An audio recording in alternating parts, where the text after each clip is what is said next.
Hey, people out there, and guys, welcome back to. Sorry, come with out. Welcome back to, guys, Ethereal Enigma. That's right, guys, we are back here with some more Ethereal Enigma. And I thought, why not? I'm kind of overblowing this whole record stuff again, but like I said, I think I made this clear in the Sky video. If I didn't, I apologize, but I'm only doing this because there are certain games I have in my library that I would only play if I was making videos on them, which is actually a lot of the games that I've actually downloaded. Um, so yeah, most of them are free, and then the ones that I did pay for, I actually, I've actually I actually do have installed them. I'm playing them like currently right now because I did pay for them. But that's a whole different story. We're gonna get back into Ethereal. I wanna kind of put some more videos up before I get into those games, but I'm really trying to finish the series, so I'm trying to hope that maybe I can finish the Cure route here before I do any of that. So yeah, hopefully we can do that, but let's get back into it. So I read this last episode, I'm just gonna skip this and we're gonna go to the next part. To my surprise, that same raven-haired girl enters the room.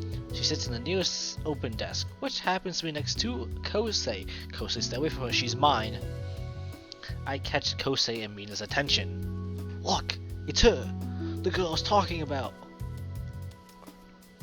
Kosei's eyes widen and he lets out a low, appreciative breath. I can see why you were trying to point her out to us.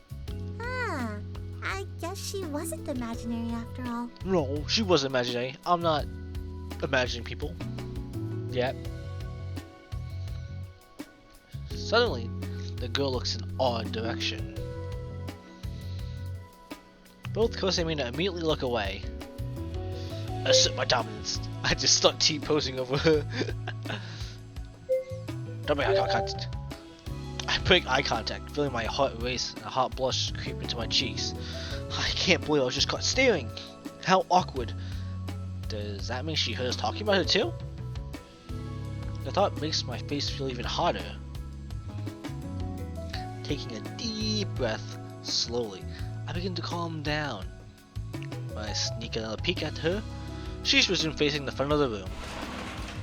Soon the teacher enters the classroom and motions us to take our seats. Chairs scrape across the floor as the students settle in. Good morning, everyone. I am Miss Sato, and I will be your homeroom teacher for this year. I'm looking forward to teaching everyone. Let's get started with attendance. Okay. Roll call goes smoothly as everyone who is listed is present. Miss Sato. Miss Sato introduces the first subject, officially starting our first class of the day. Most of the time is spent going over the syllabus and teacher expectations like usual first days, which isn't a surprise. First days are normally like this, obviously.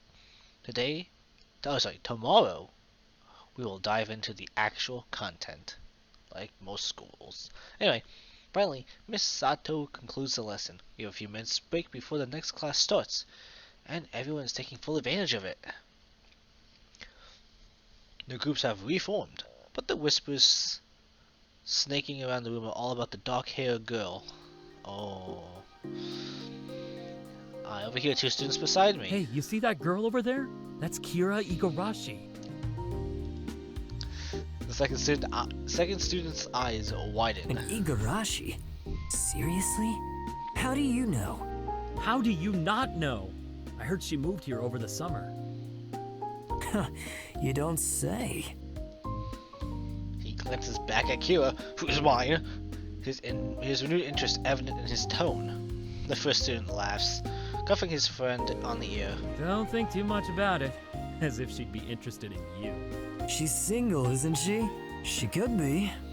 Oh yeah, my guy, you definitely the one she wants. It's me! I tune them out as a few more outgoing girls stop by Kira's desk to introduce themselves.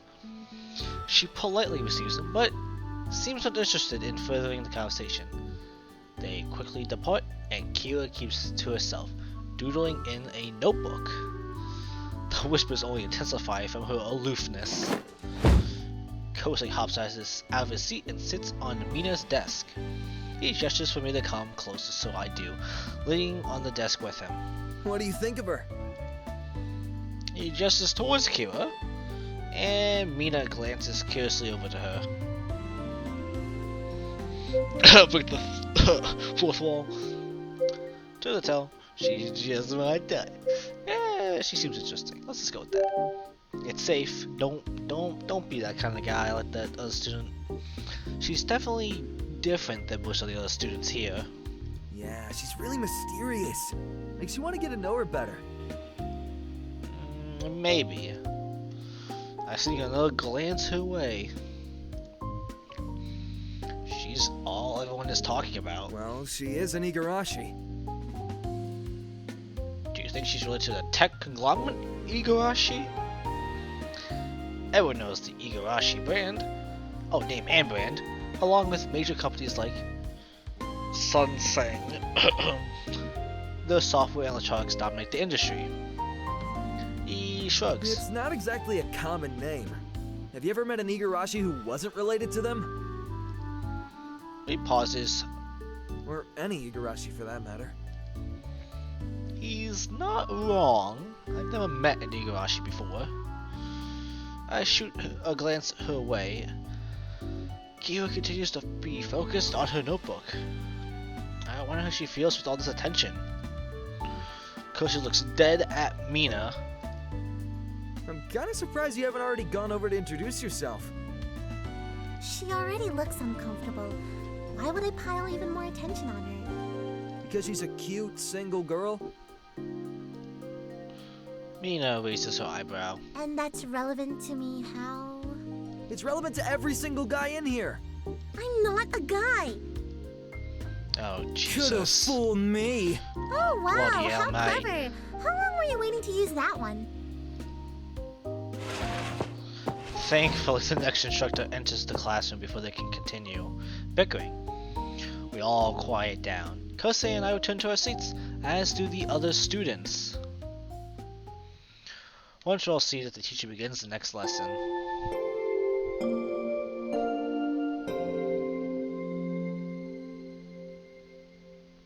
The midday bells chime, announcing our lunch hour. Conversation break out across the room as students take out their meals and sit with their friends. Mina, Kosei, and I group our desks together like any normal student, and I put my bento, and the delicious scent of udon fills the air. Kosei perks up. Hey, that looks so good. Did your aunt make it? Yup. Your aunt is the best cook, I swear. May I? Nope. Oh, I guess I'm saying sure to that. I scoop my bowl closer to Kosei and let him take my food, because I'm a nice guy man. like that. It's so good. Oh, wait, no more, mine. He then glances at Mina's neatly prepared bento of yakisoba and vegetables. That looks good too. Tell me I pronounced that right, please tell me I pronounced that right. A smug smile spreads across her Do face. you want to try it? I thought you'd never ask. Kosei takes another big bite and sighs If I contently. could eat like this every day, I'd be so happy. Do you like it?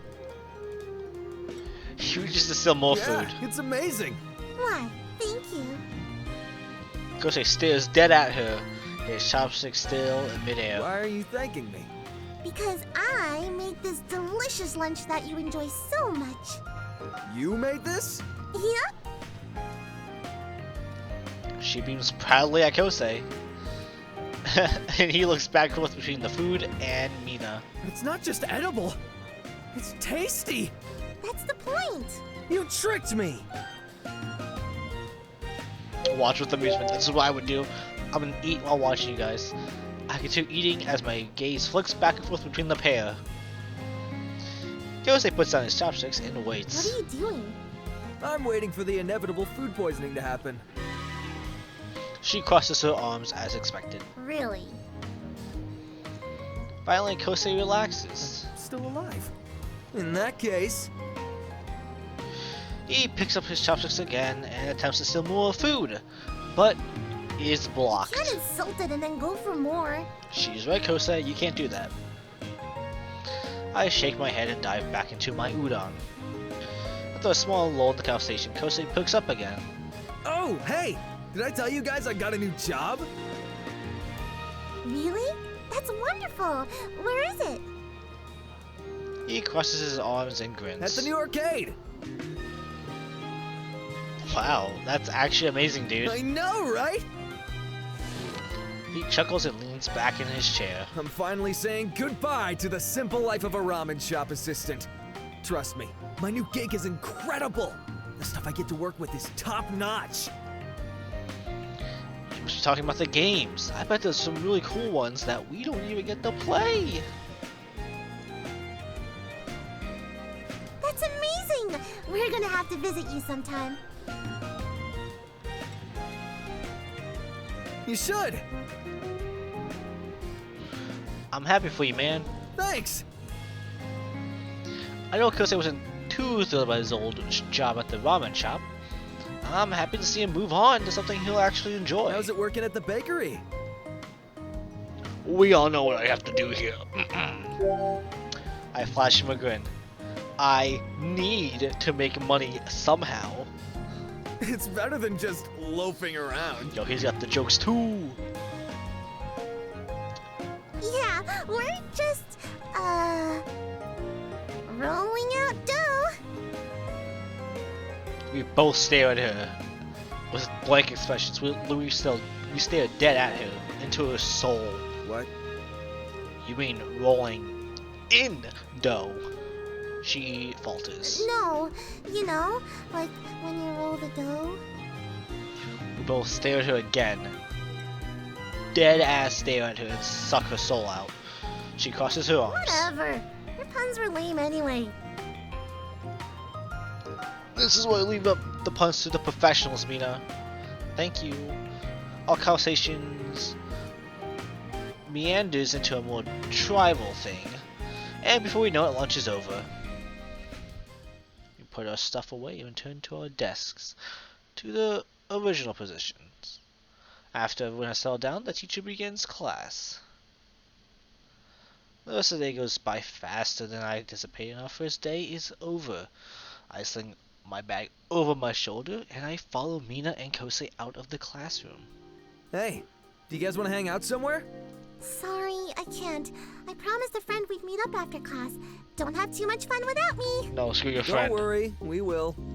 Now that's my boy Kosei. Ignoring his last comment, she walks away. Kosei and I... Oh, Kosei looks over to me and shrugs. Well, looks like it's just you and me today. Yeah, Want I was to practice soccer in the quad? It's been a while since the two of us has played a round of scrimmage. We initially bonded over soccer as Kosei had a natural talent for it.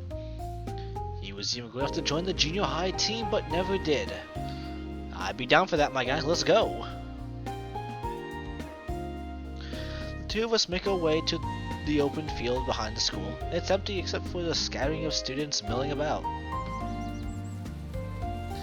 It's a nice cool breeze making it excellent weather to practice. Why the sudden interest in soccer? Because it picks up a soccer ball from the nearby rack. Now that I've got my new job, I was thinking about joining the soccer club. That's actually a great idea. It's too bad you couldn't join the team in junior high. Yeah, I have the means now, but not the practice.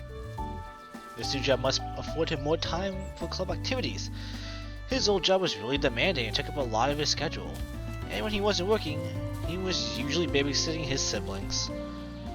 Who I'm totally not going to go for his sister in a route. The third route. Don't worry about it. We'll get to that later. Anyway, Kosei heads straight for the goal and positions himself in the middle. Then he tosses me the ball. I catch him grinning. Oh, I grin catching it. Goalie was the position Kosei always played. My bad, I messed that one up so badly. I'm not ready for this. Oh, you ready? Yeah, kick some at me. I nod and snap a fast, quick one towards the net. The ball goes flying, but Kosei blocks it with his chest. He flashes me a cocky grin as he throws the ball back. No challenge, just like I remember. This time I aim the kick higher. He catches it easily in both hands and laughs. Are you even trying? Determination flares through my veins. I feint a kick to one side of the net before sending it in the opposite direction. Because this doesn't fall from my feint, he blocks my shot with his head, sending the ball sailing. Haha, amateur trick. You can't fake me out that easily. And don't call me Kosei the Wall Nakahara for nothing. Nobody calls you that. Sure they do. Don't be hating because you never got a nickname. I do have a nickname. That's what I have right now as my player name. That guy middleman. Oh, I right-clicked by accident. I grip my teeth as I collect the ball. This next shot would definitely score. He squares up, ready for my kick. I let up the shot and aim for the far right corner of the goal. The ball soars in air, reaching highest towards the net. Like a flash of lightning, Kosei darts to the right, leaping up. His outreached hand bats the ball away. Oh! He cheers and breaks into a victory dance. And the crowd goes wild! Scooping up the forgotten ball, I kick it hard while Kosei is still celebrating. His eyes widen and he lunges, but it's too late. The ball flies straight into the net. Goal! He crosses his arms. Hey man, no fair! I shrug. That's what happens when you're too busy dancing during the play instead of actually protecting the net. He sighs and runs a hand through his hair. Fair enough. Kosei kicks the ball back to me and we continue to practice. After a few hours we make our way to the bleachers and sit down. Kosei takes a long drink from his water bottle. Hey, thanks for practicing with me today. No problem. For someone claiming to be out of practice, you still delivered on the ball. You still delivered on the field, not the ball. You know, he delivered on the ball, but the whole thing, others thing, we're not gonna get into. He grins. Keep that up and you'll be part of the club in no time. Maybe you can even try out as a starter afterwards. You're good enough to make it. Thanks, man. He claps a hand on my I shoulder. really appreciate it. Seriously, don't hesitate to come to me if you need any help this year. We bros need to stick together, right? Yeah, right. I nod, a genuine smile lifting my face. For a moment, we just grin at each other until we realize we're staring into each other's eyes. You're gonna own this beautiful bromance. Own it. I return the shoulder clasp. There's nothing weird about this. Just two bros being bros. Hell yeah, brother. After a moment though, Kosei clears his throat. So, maybe we can let go of each other now. Yeah, that's actually a good idea. We quickly pull apart. He then suddenly blinks. Wow, I didn't realize how late it is. I look around at the waiting light. We were so focused on practicing that we didn't even notice the time I've fly gotta by. get home. I haven't even started my homework. Yeah, me too.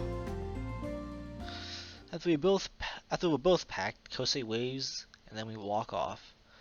I squint, watching the sun dip below the treetops. If I don't hurry, I'll lose the last rays of light. I was gonna say Lay's chips. I like Lay's chips, but that's not what I'm talking about. I'm going on a tangent again. I'm sorry, guys.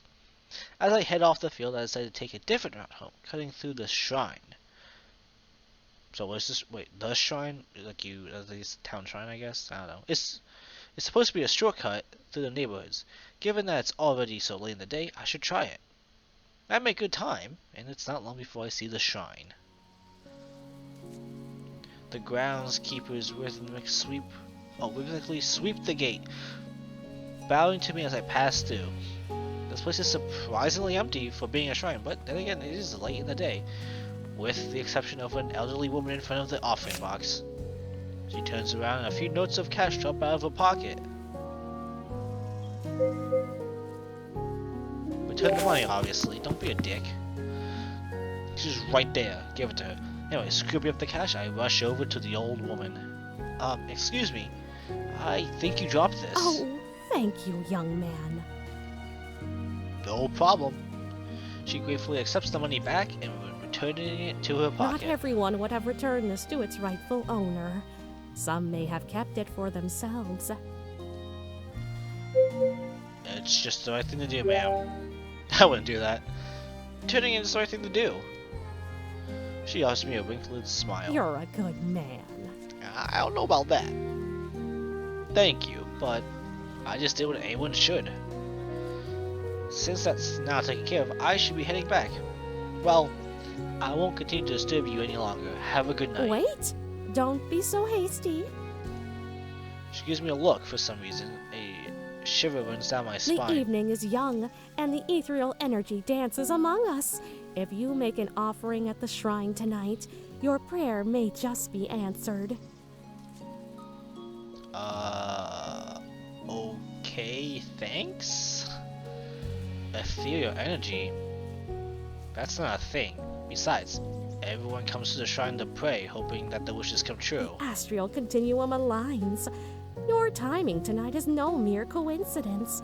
There may yet be a prophetic purpose for your arrival.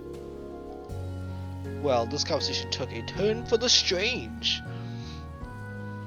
I'm not too sure about all that. I'm just taking a shortcut to get home. Ah, but you don't normally take this path, do you? I pause. How does she know? Must be a lucky guess.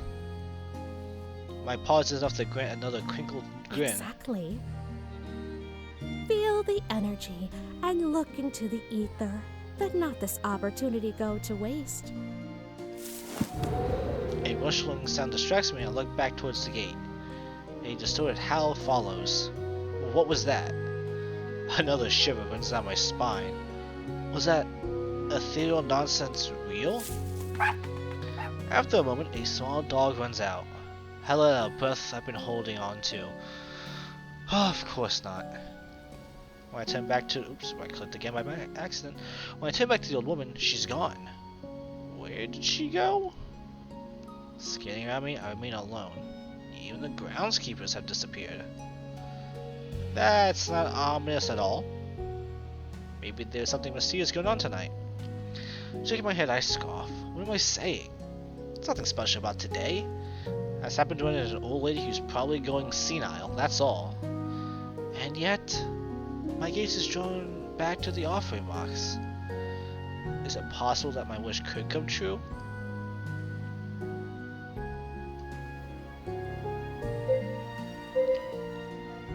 They don't come true. Am I sure that I don't want to take a chance? Would I like to see magic happen? I guess I would. Of course I would. But it has happened before, so why would it happen now? Still, maybe it's worth making a wish just to prove this woman wrong. I walk towards the offering box and drop in a coin. I blow and clap my hands together, keeping them pressed together, then close my eyes. Time to wish for something completely ridiculous and outlandish. Let's see if the ethereal energy is ready for this. This feels all insane anyway. I wish for a rich, beautiful princess to fall out of the sky. I hold my breath in anticipation, peeking my eyes open. Nothing happens. Of course nothing happened. This is proof that woman was just spouting nonsense. Maybe she was just lonely and looking for someone to talk to. Either way, there's no reason for me to stay any longer. As I step away from the offering box, I can't help but look around. A part of me hopes that she'll reappear and I can tell her that didn't happen, just as I predicted. Still, I laugh with a funny idea. A fast whooshing sound interrupts my thoughts, though. Strange, what could that be? Up in the sky, just in time for me to be knocked down to my back. Oof! My vision goes hazy as my head hits the ground. What just happened? I groan, trying to move my limbs. It feels like there's something holding me down. Gingerly, I blink my eyes open. As the area refocuses in the view, there's a girl with long, light blonde hair sitting on top of me. Those are unlike anything I recognize, reminding me more of a fantasy character. Her eyes are squeezed shut as she yelps. I don't know about that yelp. Blinking, she looks around carefully, taking in the shrine. Where am I? You are on top of me. Suddenly, she freezes. Her hands pressed on my chest, She furrows her brow before her gaze meets my own. In a flash, her eyes narrow in anger. What do you think you're doing? Nothing. She can't see me. Uh-oh. This won't be good. How am I supposed to explain this? Quick, think of something. I squeeze my eyes shut. There, now I'm safe. When I peek them open again, she's still glaring at me. Well, explain yourself! Who are you? What do you want with me? She lets down herself again. And why have you put me in such a compromising position? You put yourself in that I position. most certainly did not! There's nothing keeping you on top of me. And you haven't even attempted to move. She blinks carefully, untangling herself from me. Carefully, she gets back to her feet. Slightly grown, I slowly get up as well. My back and head are throbbing from that fall. Why did you fall on me? She The balks. better question is, why did you summon me? I don't even know who you are. She holds her head up high, hooking one hand on her hip. You are in the presence of Princess Erilyn Dawn, Duchess of Velenor, third heiress of Velden. And that's what I'm leaving my choices off at. Quickly, save the game. Anyway guys, I hope you all enjoyed this Ethereal Enigma episode. We met a final group member, I guess, since we all met Kira, we all met Kosei and Mina, and we have me. So she's the final one that we meet, so yeah. Anyway guys, hope you all enjoyed this video, and I will see you all in the next one. Peace!